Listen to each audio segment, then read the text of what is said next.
All right, go ahead and open the .module file we created earlier.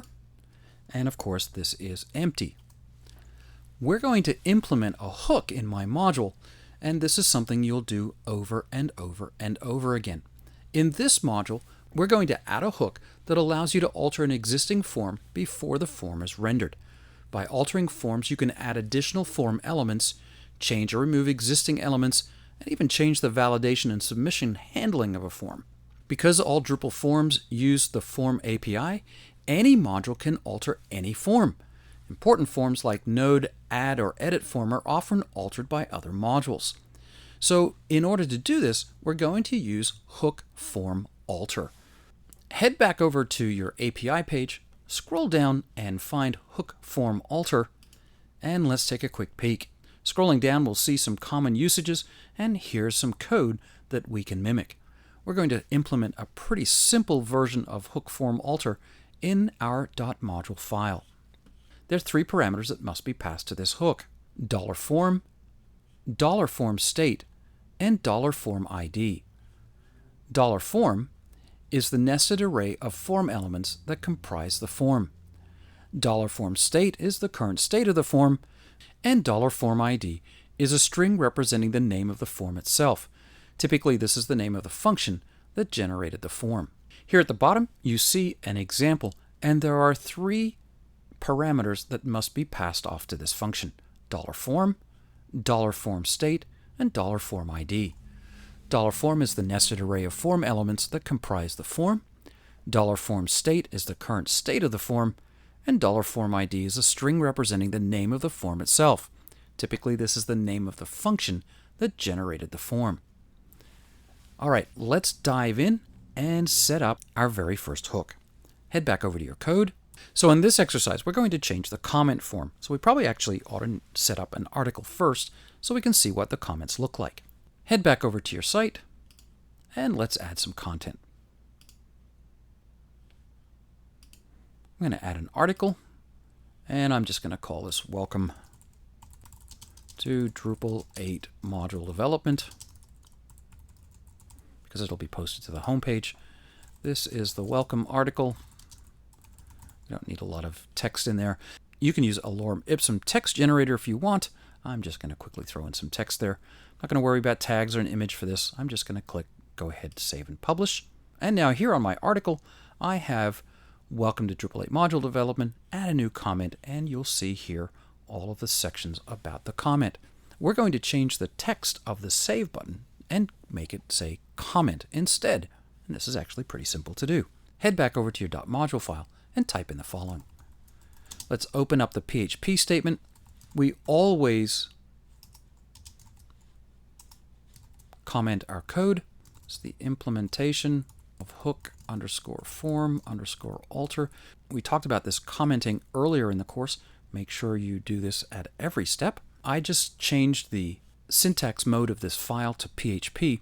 If you're using a code editor that doesn't automatically realize that the .module file is a PHP file, you should just change that syntax mode to PHP. It automatically formats it using my color scheme. Go ahead and type in function my module form alter. Now again, hook form alter becomes my module form alter, and let's pass the parameters. Ampersand $form / Drupal core form state interface $form_state $form_ID, and then a curly bracket. And this curly bracket in PHP again starts a function. Hit enter. 2 spaces there. I've already set up my editor to indent by 2 spaces as per Drupal coding standards. If $form ID equals comment_form, another curly bracket, $form actions submit #value equals T comment. Let's go ahead and save that file. Double check your code to make sure it's exactly the same as mine. We do not end with a closing the PHP, but we do need to make sure that we have as many closing curly brackets or braces as we have opening. Click Save. Head over to your site. We'll need to flush our cache here, and we have to do this often. Let's go ahead and just flush it the old style way, and then we're going to install a module here. Configuration, performance, and clear all caches. Now a simple quick way here is to add that to our shortcuts. And now our shortcuts has this page as a shortcut. However, if you wanted to install admin toolbar, you're welcome to do that as well. Clearing caches is absolutely essential anytime you update the .module file. If I go back to my site. All right, once you've double checked that your code is correct, head back over to your site and flush your cache. Now there's two ways to do this. You can either go to Configuration and click on Performance and clear all caches. You might have noticed that I've installed the admin toolbar, and this is probably one of those first modules that you should install. It's found at drupal.org/project/admin toolbar, and go ahead, right click on the tar file, copy link location, whatever your particular browser says, come back over, click on Extend, and install a new module. Once that's been installed, find Admin Toolbar, choose both, and click Install.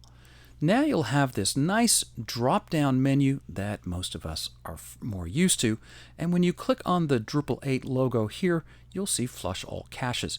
Go ahead and flush cache, head back to your site, and if you scroll down, you should see the word Comment instead of the Save button. Now if you don't, go ahead and uninstall and reinstall the module.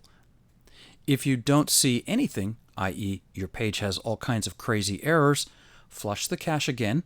But if you're seeing PHP errors and you can't get back to that, double check your code to make sure it's exactly the same as mine. Don't move off this exercise until you see the change on your comment form.